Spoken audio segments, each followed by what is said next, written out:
So hi everyone, so I'm Jane Golden and I run the Mural Arts program for the City of Philadelphia. Yay! It's a job that I really love.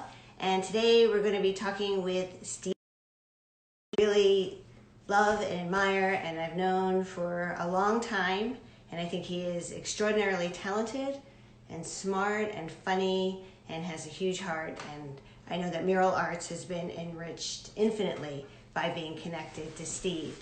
And so just hold on for a minute or two, and we're pretty sure that he will be on.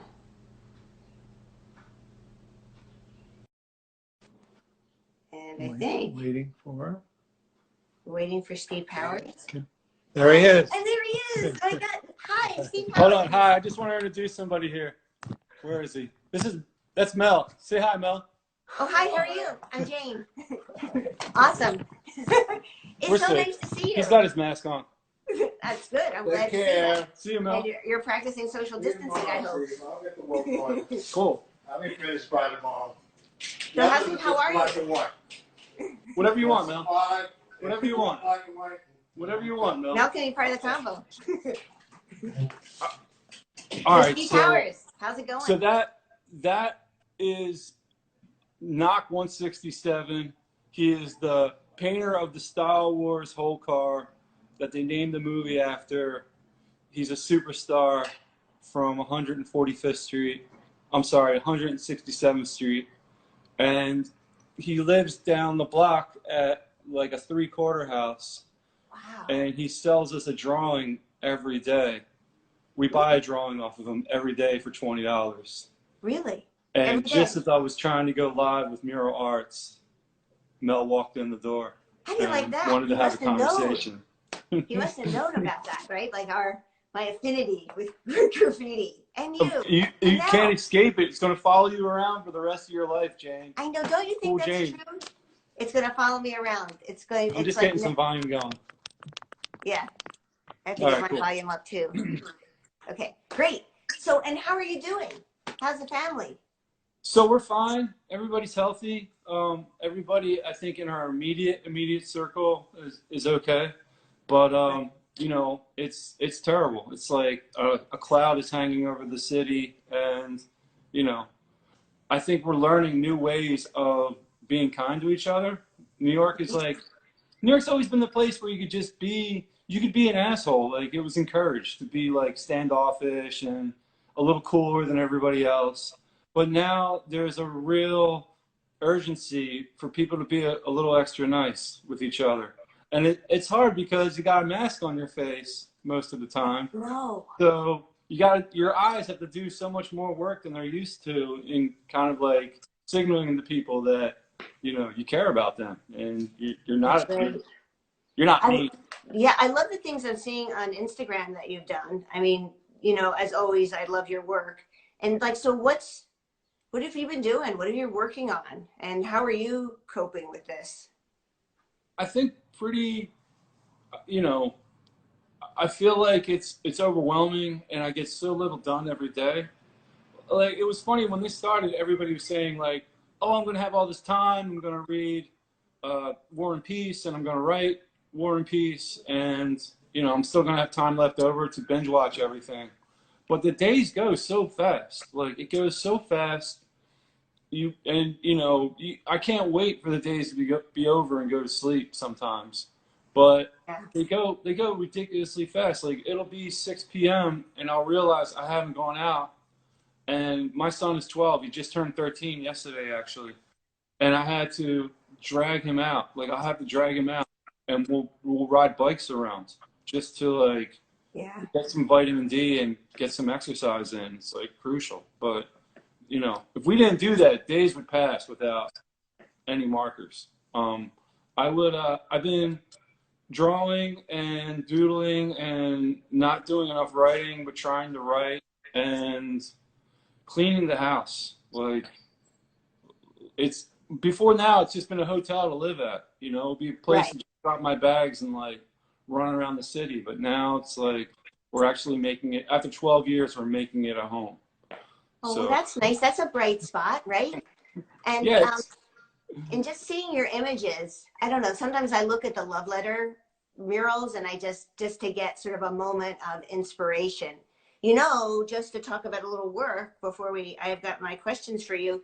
And I want you to ask me questions too, so it can be a dialogue. But I want Of to course. say, we want some of your work here in Philly because we have this whole partnership with the Department of Public Health where we're using Yes. art as a tool to advocate for like important, trustworthy, accurate public health messaging in every community of the city. So, It's really, really great. I really want to help.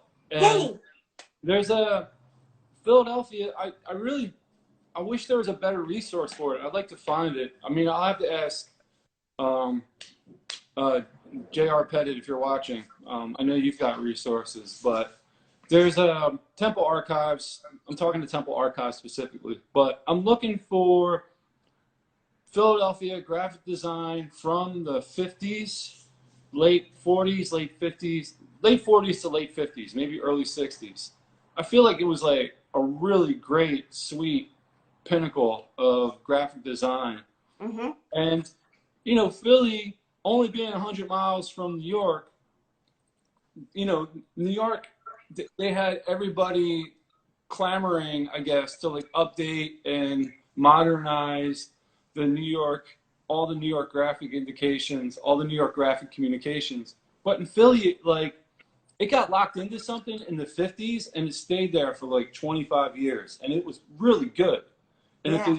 if it held on, it would still be like a perfect example of what I'm talking about is that's still in use is the paper signs that say, please move your car that they Mm-hmm. put up around, you know, the springtime when or the fall when they're getting rid of the leaves. That's like the best graphic design still to me, like the best graphic design in the world ever. And I want to bring that back. So this is my Okay. chance for Well, you've James got our support. City. Yes. You know, You we'll have do my anything. support. We want to work with you like now. So Now, good. So you and I should talk this week because we want like Steve Powers around the city, you know, with your like a touch of love and your talent. And very I nice. think in the midst of a Very nice. crisis, we need it here, right? Okay, good. So I'm thinking, Steve, could you talk about like sort of back in the day, the anti-graffiti network, sort of how you fell in love with art and your relationship to graffiti. And then I want to also fast forward and talk about the Love Letter Project, because quite frankly, the Love Letter Project really changed our lives at the Mural Arts Program. It opened us up to new ways of thinking about muralism, and it was just life altering and enriching. But I'd love to talk about your trajectory a little bit. Well, I mean, when I got interested in art, you know, as a kid, as a 3-year-old, and I was on a track I was in high school in the suburbs in Radnor at Archbishop Carroll, and I was on like a senior level of, I was basically on the varsity team for art. You know, they had me in a class that was really only offered to juniors and seniors, but I had enough talent and I was given a spot in this class where it was like the most bone crushing, boring exercises in drawing, life drawing and still lifes, a lot of still life, and a lot of like really important foundation, rudimentary drawing and practice exercises that I hated. Like I didn't want to do any of it. And I was such a brat about it. And I was so depressed about it that I figured if I hated art in this context, I was never going to love art. And, you know, there was going to be no hope for me. And graffiti showed up like right at that moment. And graffiti was like this completely alternate route. And I figured it had color, it had line, it had design, it had everything I was supposed to learn in art class, but it also had adventure, and it had something to do every Friday night and Saturday night instead of just hanging around and talking about what we were going to do on Friday and Saturday night. So I went into it as a 16-year-old, you know, as a sophomore in high school. I gave it like everything I had. Like I gave it all my time. I got rid of like all my other hobbies and things that I was into, and I was just obsessed about graffiti. And there was really nobody to share it with. I was on my own. Like I had people in the neighborhood that wrote a lot of graffiti, But for the first year or so, they wanted nothing to do with me. They just thought I lost my mind. It was like I was like just getting into drugs or something. Like nobody wanted anything to do with what I was talking about for at least a year and a half. And then when I started knowing enough and getting good enough at it, then I started getting some cooperation and some encouragement from my friends. But for a year and a half, they were just like, they wouldn't even return my phone calls for a while. So, and at the same time, I was really intent on finding a way where I could write. I didn't know I was going to be involved with graffiti for the rest of my life. I just wanted something that would engage me, that was an outlet for my creativity and for my dreams and for the things that I wanted to do. I was just trying to keep myself busy for a couple hours, a couple days a week, until, you know, a program would emerge. They said, you know, once you start out on the path, the teacher will appear. And, you know, that teacher, I thought it was going to be Jane Golden, honestly. But it was, you know, when I was casting around for role models of like working artists, when I was looking around for role models of working artists, like one of the first people I saw as a working professional was Jane Golden, like painting murals around the city of Philadelphia. And, you know, I was told until that point, it would be 1,000,000 to 1 chance if I got a job as an artist that, you know, everybody wants to be an artist. Nobody can be an artist. Like, it's impossible. Like, you know. Yeah. And so I sought out people that are actually like getting a paycheck for making art, you know. And Jane was like right there. She was right at the intersection of creativity and commerce. And, you know, there was a drawback to what Jane was offering, though. You know, in order to go work for Jane, you know, I just discovered with graffiti, like all this creativity where I could just do whatever I wanted. I could be as free as I wanted. I could do the things that I thought were really cool and important and, you know, enriching to me. And I didn't have to ask anybody any permission. I just had to go out and do it. Like, I just had to be motivated to go and do it. And Jane, it wasn't even that big of a deal. Jane was like, no, you have to like submit your drawings and get approval and maybe make modifications, maybe make a few slight adjustments to whatever you're painting. And I just said, no, I can't do it. It's just, no, it's too much. Like, no, forget about it. And, you know, it was really just like, it was as simple as that. Like, I grew up 2 miles from the Barnes Foundation. And the Barnes Foundation, I could have rode my bike there from where I live in Overbrook. Oh, right, yeah.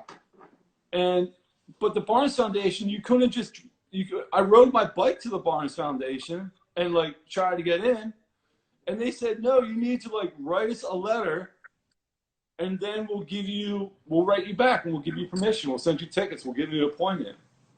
And I was like, nah, it's too much work. Like, I can't do that. Like, all I can do for you is like show up. Maybe I can get something done, you know? So I imagine I was just like every other person that worked at the Mural Arts program, at the Anti-Graffiti Network. Well, it was Anti-Graffiti then. And did we meet? I have this memory of you climbing on the scaffolding and we were having a conversation and you showed me some of your work. And then I think Tim Spencer drove up and you were like, I gotta go. Yeah. It was dramatic. Yeah. Like Tim Spencer was running the Anti-Graffiti Network at the time, but he was also kind of in the street a little bit. Like, I guess he was in the street enough to know like what graffiti writers look like, and he was like looking for graffiti writers. And if he saw graffiti writers, he'd just harass them, or he'd send cops to harass them. Like, he loved knowing who everybody was, and just like, you know, he was kind of the worst in that way, where he was cool enough to be down and be around, but he'd also rat you out and like get you jammed up in like 2 seconds if he could. So it was like, you know, and when I first like started writing graffiti and going to meetings, like that was something that was really interesting about Philly in the mid '80s. Was we had a charismatic leader on our side named Master Prink, that was organizing meetings with tees and with a couple other people. But Master Prink, like, he would write out an invitation to a meeting on a wall in a subway station in 15th Street. And he would write out this. It looked like a wedding invitation, but it was done in a big marker. And he would write, like, Master Prink invites you to this meeting for citywide for all graffiti writers. It's going to be held at the Cigar Factory at 9th and Columbia. Be there at 12 o'clock Saturday, you know? And I have a photograph of it. It was incredible. Like, 100 people showed up. I showed up, you know? It worked. It worked perfectly. And it was crazy, like, to meet all those guys. Like, I might as well have been from, like, you know, Oklahoma. Like, being from 64th and Malvern.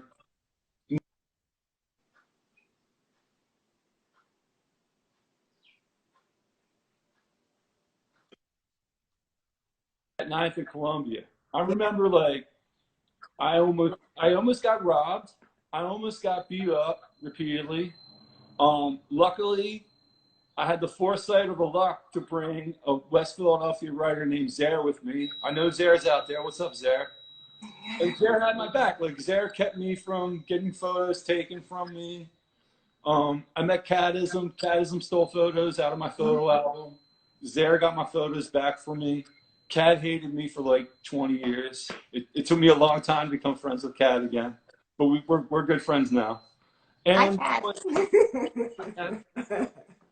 but it was like a wild experience. Like, it was like, I might come back. How long will you be here? I'll be here, Mel. Mel just came back in. Oh, hey, Mel. I come out. So stream of consciousness. Maybe you'll Spot me out some fruit. I got you, Mel. Okay. Cool. Mel, everybody. Mel. So, all right. So that's, like, you know, the point is, maybe until the internet happens, you weren't meeting anybody. Philadelphia was so entrenched in just racial disparities. The only place you can meet people from outside of your neighborhood was, hopefully, you know, maybe at a club, but other than that, graffiti. Like, you could play sports, you can meet them on the field or on the court, or you could write graffiti. Like, that's the only place with no adult supervision, with no parameters. Like, you got to meet people. You know, I knew people after one day at 9th and Columbia.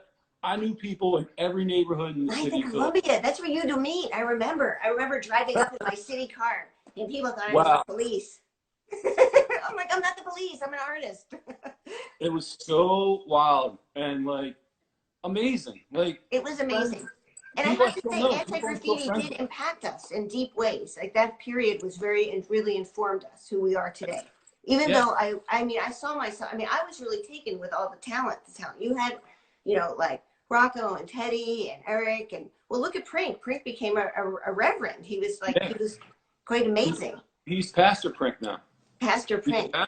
He's, you know? And yeah, I mean, the talent was overwhelming.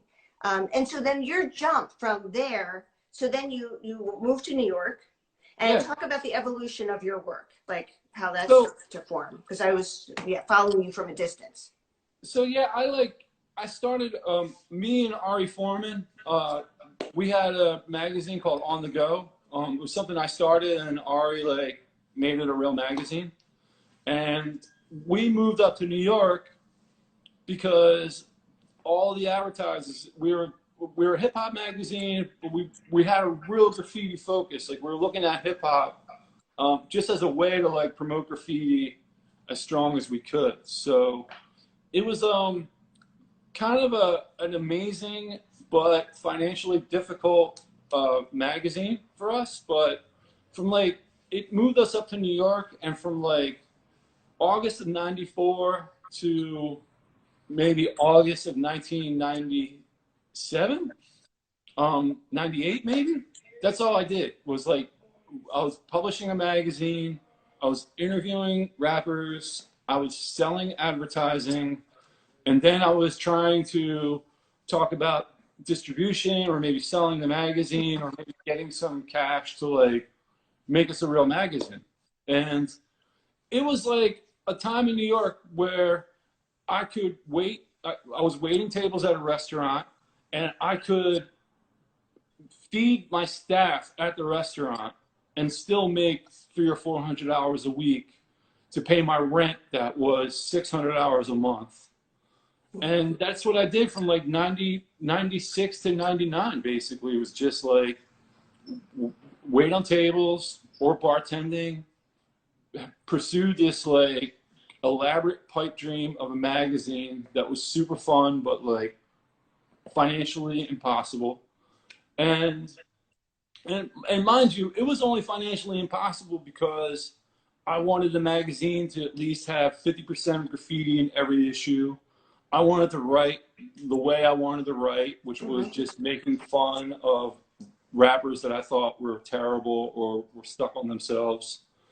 And only writing about the music that I thought was really great and important. So we were always like, we were always offered like really great opportunities to sell out like all the time, but we just held tight. We were happy enough, like, waiting on tables and making enough to pay the rent and, having respect for ourselves and having just a little bit of street cred that we felt good about. And we didn't want to squander it by like taking the money, Even we died not taking the money. Like the money was offered to us, but the guys that were offering us the money told me and Ari, they said, "We're the pimps, you're the prostitutes. You're going to take the money and that's going to be that." And we said, "Oh, okay, you're making it easy for us. We're not taking the money. We have nothing to do with this."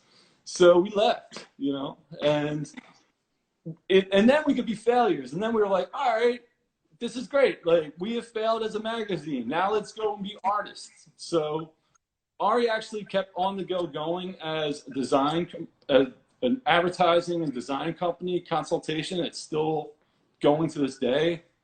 It's still doing well. And I went to be an artist, and I just went, he went to Midtown and I went downtown. And, we've been doing it ever since. Like it's been from when my first art studio was, I cleared out all the On the Go magazines and leftover, promotional items and records and CDs. I pushed it all to like one corner of the studio, and I pushed it one corner of the office, and the office became the studio. So 250 square feet. And I needed somebody to pay the rent, so I got Todd James Reese to like split the rent with me. And he did that for like 2 months, and he said, he's like, "I got my own place. I don't need to give you money. This is ridiculous."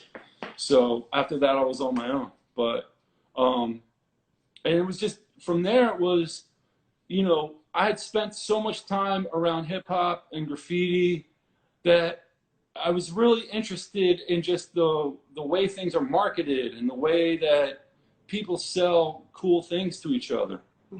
And, that's really where I started to think about, when I was starting to think about my artwork, I didn't think about it as anything more than a product vehicle for everything that I had to offer to the art world.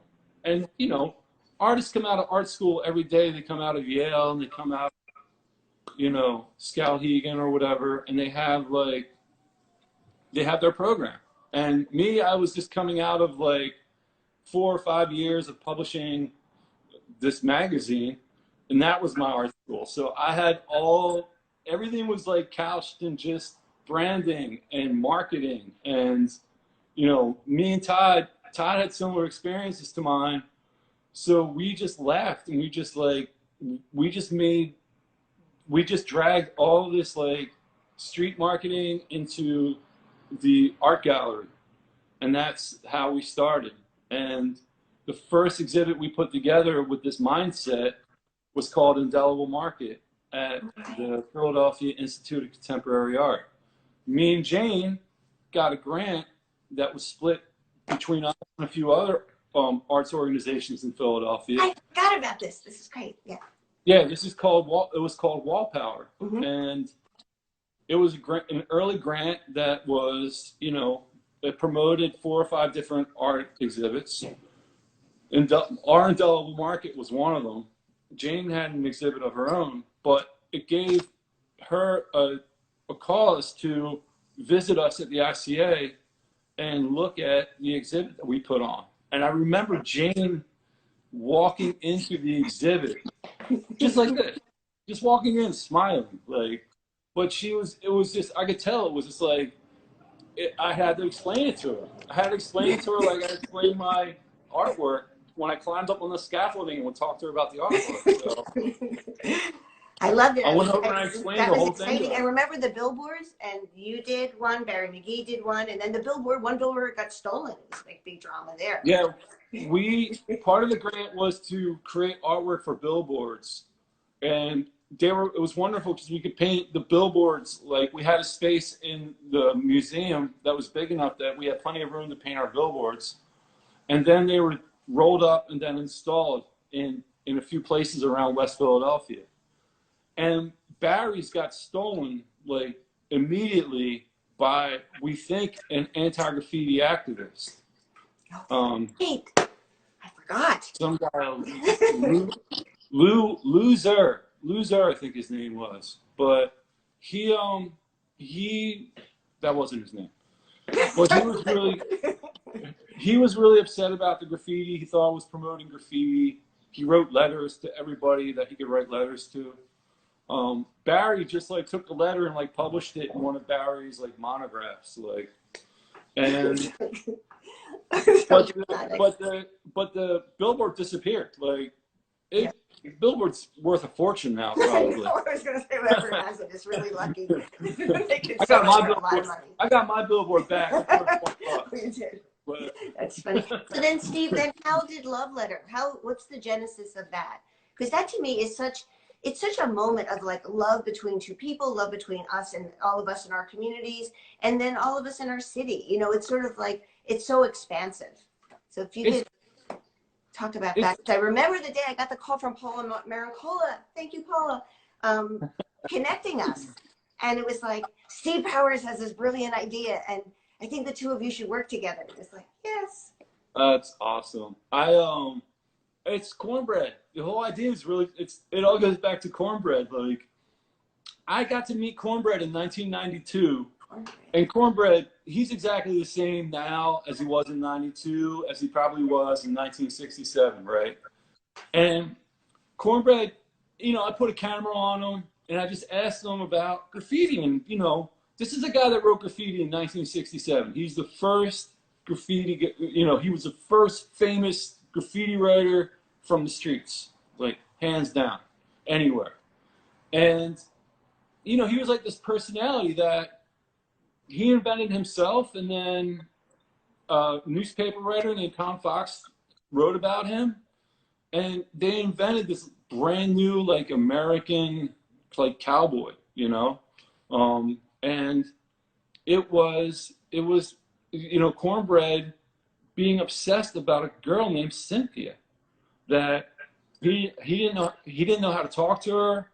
He didn't know what to say to her. So he just like wrote his name like everywhere he thought she would see his name. So he literally was writing her a love letter that said Cornbread over and over and over again. And when that, you know, I had to track down Cornbread and find Cornbread.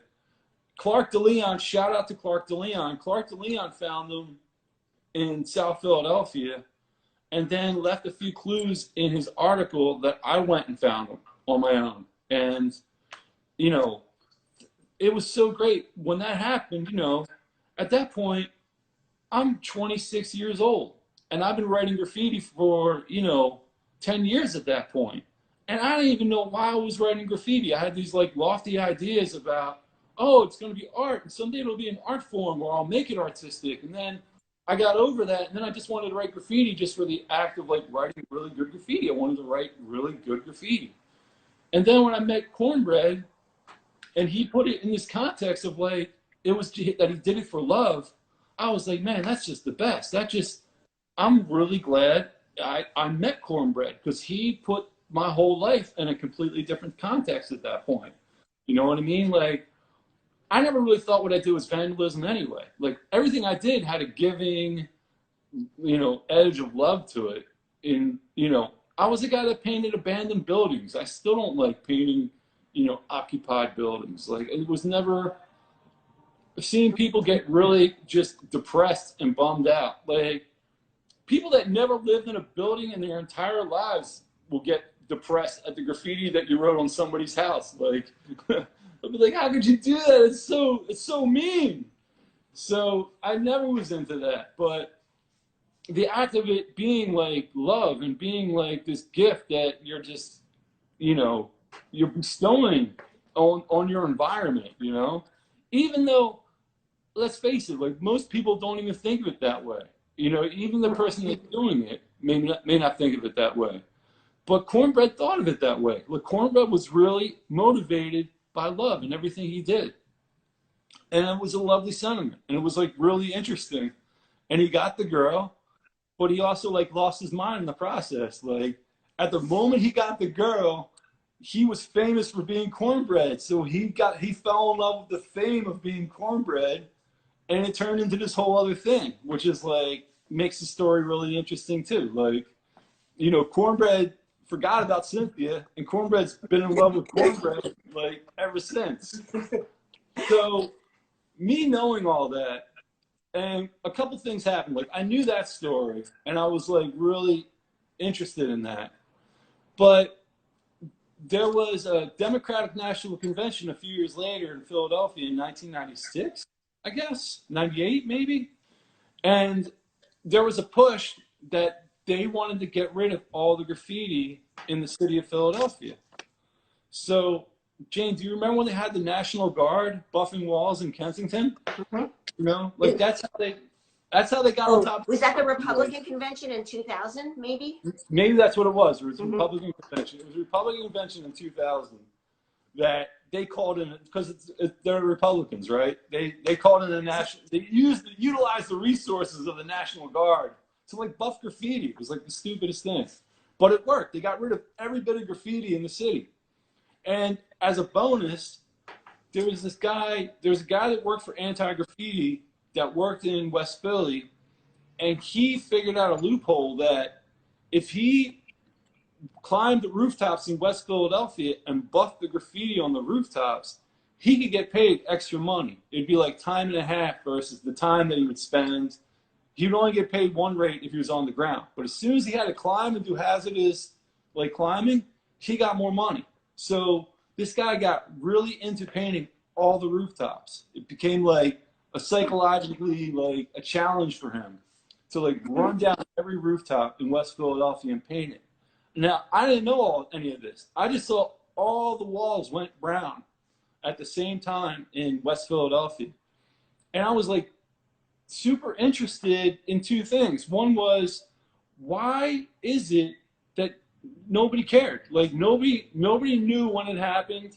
Like no graffiti writer that had work on those rooftops knew when it happened. It just happened overnight. Nobody complained. Nobody missed it, Nobody like it didn't raise any. Nobody was like sad for like the graffiti that they missed, except for a few of us, except for me and like 24 of my friends maybe.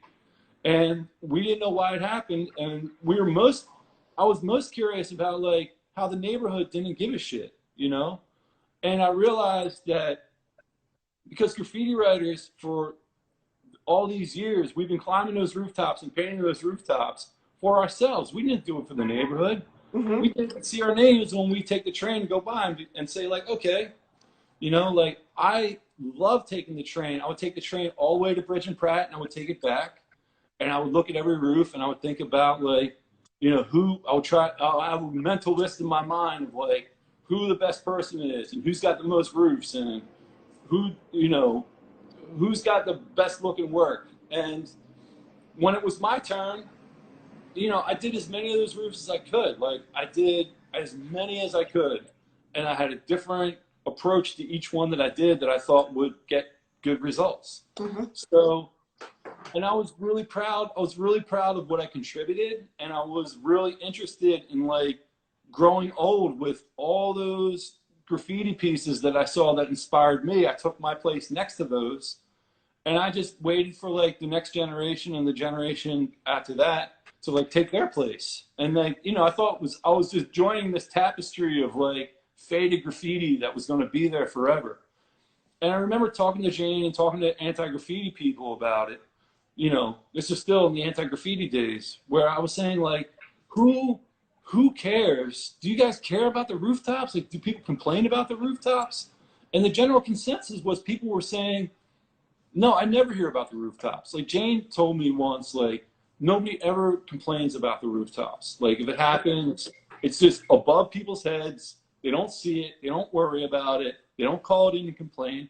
And that was really interesting to me. It was like a safe space that writers could go and do their thing and they could paint and they wouldn't hear about it. Like we would do like really good work, elaborate, beautiful, fascinating to look at work everywhere. We wanted to, but people would complain all the time, even like when it was out of the way and it was facing the tracks or it was just facing away from the public and it was like not public facing and it was like really elaborately done. There's a lot of love in it and there's a lot of effort in it. People just complain just to complain. They just love to complain. So, but the rooftops, that never happened. Like, so I really was, I had all these conflicting like questions about what it meant when the rooftops got painted. And then I combined that with Cornbread's feeling of love, and I combined that with just the best graffiti that, to me, the most relatable graffiti that you can paint is when you write, Steve loves Mary, and you put a heart around it. Now, that's a story everybody understands. That's something that everybody's done, everybody understands, everybody relates to, and it's, again, like, it doesn't upset people the way that a name does. So there was an opportunity, I saw an opportunity here that I could tell a love story. I could tell it in the way that graffiti writers told their story. And I could stretch it across, 40 blocks, 10 stations or so. I wanted to do it to Bridge and Pratt, but that's a whole other situation. But from 46th Street to 63rd, there's like 5 stops or whatever. I thought, wow, there's a really good opportunity to like tell this story. And, the way graffiti is like threaded through it like so completely in that one of the rooftops, the exact location was a Clyde piece from like 1980 that I loved. And Clyde is a really interesting guy from West Philadelphia. I think he's in North Philadelphia now, but he has family in the Bronx. So he would travel to the Bronx. He saw graffiti in New York. He understood what train graffiti looked like. And when he came back home to Philadelphia, like he spent a summer in the Bronx, in the South Bronx, looking at trains from a housing project in the South Bronx. He came home and he was like the best graffiti writer in Philadelphia at that point because he had all this knowledge in his head that nobody else had. And he painted a rooftop at 56th and Market that was way ahead of its time. It looked like a bomb pop. It was red, white, and blue. It was beautiful. And it was like, it was crazy. Like, it was, a lot of the Philadelphia graffiti kind of blended with each other. But like Bistro and Clyde and a few other guys, they had like a couple extra chips. They had a couple upgrades to what they were doing. They had a couple extra things in what they were doing that gave you a hint that they had some inside information that the rest of the team didn't have. And Clyde was that guy. And this was like, for me, this is like such an influential piece. I loved it so much that when I had the opportunity, we copied it like note for note. It was like we covered his song. And it's the rooftop that says Nice Dreams. And yeah. It was like us covering a Clyde song. And I had, the guy that painted it is GK, who's from Los Angeles. So it was like a really interesting, like, guy from California with, great ability and great understanding of it. He, like, painted his version of Clyde's piece. I had a color Xerox of the Clyde piece. It was the only picture in existence. And, you know, he looked at that and he looked at the cocktail napkin sketch that I had. And then he did his own thing with it to kind of like make it work for himself. And it was amazing. And Clyde, I told Clyde we were going to do it. I got Clyde's permission. I didn't want him to like feel bad about it. I wanted him to know that we were going to do this. And he loved it. He was like, you know, it was like, I know the feeling. Like people send me like their versions of love letter murals all the time. And I'm just like, yeah, it's the best, you know? So that's how he felt. You know, he felt included. It was really cool. So, well, I think the one thing about Love Letter is that it made, first of all, credit to you. We had a West Philly team. We had a team of people that you knew from New York. But it was really, I mean, we went to a ton of community meetings. I think people felt represented. You had so many like corner conversations with people. You were always accessible, which I think is really important.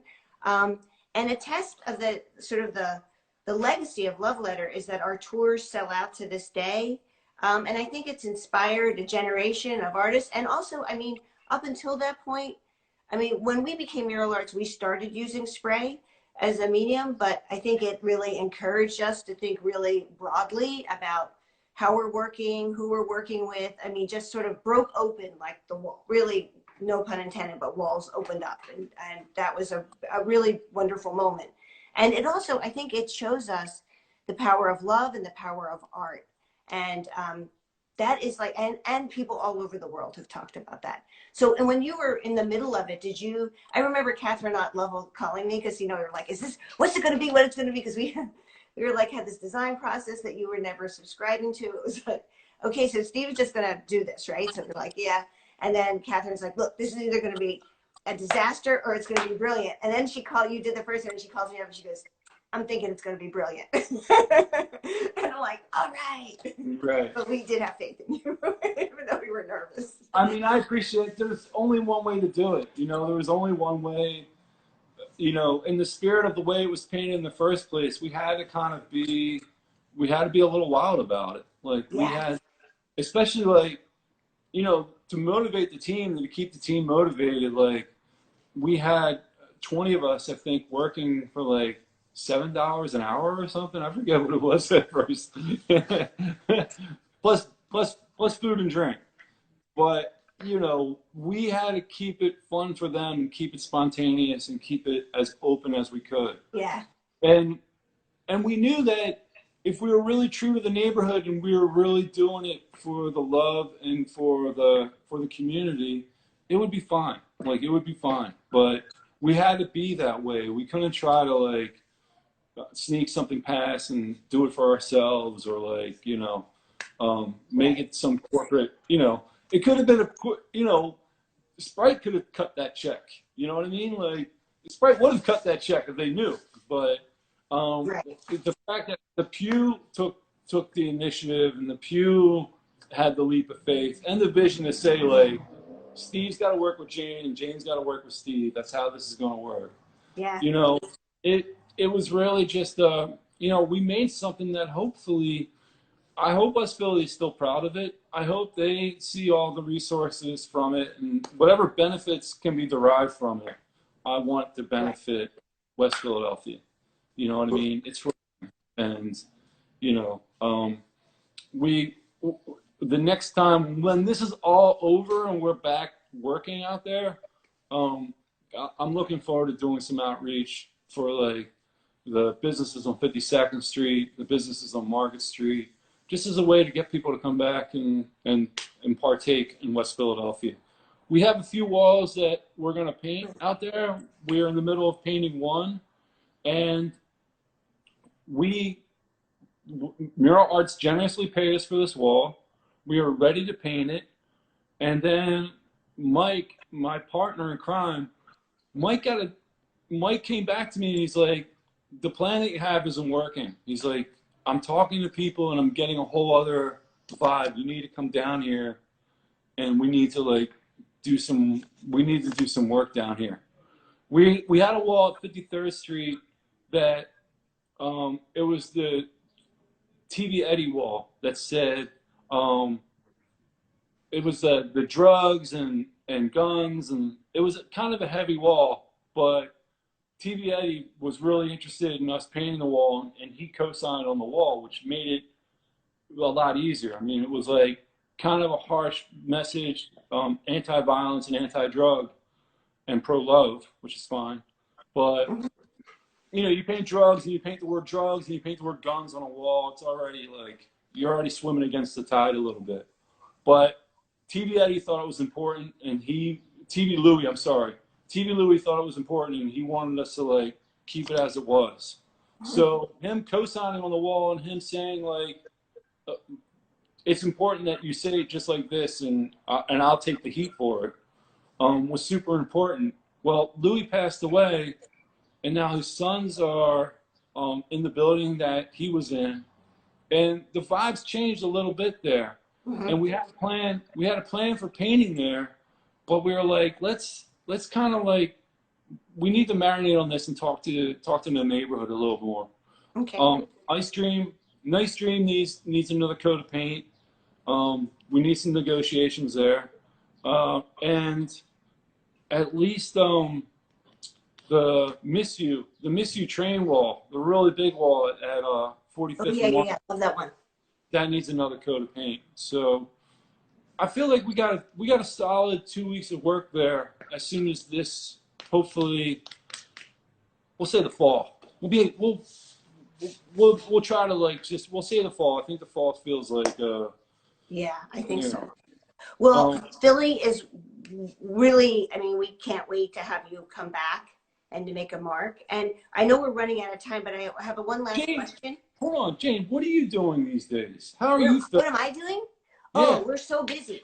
Like all our programs are going virtually. We're doing with our reentry program where everyone has their phones, and we're doing would have a whole digital literacy program going. And then in Porchlate, we have a phone bank, and we're checking with all our constituents. And online, we have posters and coloring books and information about how to cope with trauma that people can download. And we're doing public health messaging across the city. Yeah, we're busy, and boarded up buildings. We want to bring beauty to boarded up buildings, like little elves around the city delivering beauty. And we want to make sure, you know, I'm noticing some of these comments that are coming in. Mural Arts employs 225 artists every year. Everybody gets paid at Mural Arts. Nobody works for free. We are totally go against that narrative. And for the people who are sending information in about us buffing out graffiti murals or murals, we don't do that. So it's the wrong organization. Yeah, leave her alone. We are not perfect, but we're not doing that. Yeah. And we believe in the power of art to ignite change in our society. And more than ever, we need art and beauty and hope. So yes, that's what I'm doing. I'm like working for some reason harder than ever. Yes. But see, and so finally, my last question for you is, what can art, when people, I know there's so many needs right now, right? The world has there's immediate needs, and these days are dark, but we have to hold on to hope and imagination and creativity. And so what do you think the role of art is in today's world? I mean, it's really everything you're saying. I mean, I've got a vast repertoire of imagery about life and the ins and outs, the ups and downs of life. So like just within reach. This is a planet Earth having a moment. Looks like she's not feeling too good. So I have a lot of things I have a lot of things that I do that are just that speak to our moment anyway. So we're broadcasting these messages. You know, the messages. People are finding things that I've painted and repurposing them for this moment, which is wonderful. And you know, that's what it's for. Like, I'm not afraid as an artist to like speak to like really dark moments. I think I try to tell the truth in what I do and be as real as I can with myself about it and the work that I make. And you know, sometimes it drifts into totally maudlin, sappy, emotional, and it just as easily drifts into these dark, depressing corners of existence. But when we put light on those corners and we kind of expose them to light and heat, it makes it better. It makes it better for ourselves and everybody. Like there's, dark times. Dark times are good times to share. So this is a good time for us to reach out to each other and like say what's on our minds. That's right. That's right. Well, thank you. I think that's a good place to end. And maybe you'll come back and we'll Yes. talk again. And Yes. as soon as this ends, there are walls for you to come beautify. And this is a city that really loves you and believes in you and really has been impacted by you. And This is a city that loves you and believes you and has really been impacted by you, Jane Golden. Nah. I'm just a bit player in this. But anyway, everybody, thank you for tuning in. And Thank you. Next Wednesday, we'll have Niall Livingston. And keep supporting artists because they make our world a better place. Thank you, everybody. Bye, Steve Powers. Thank you for spending time with us. Thank you. Bye.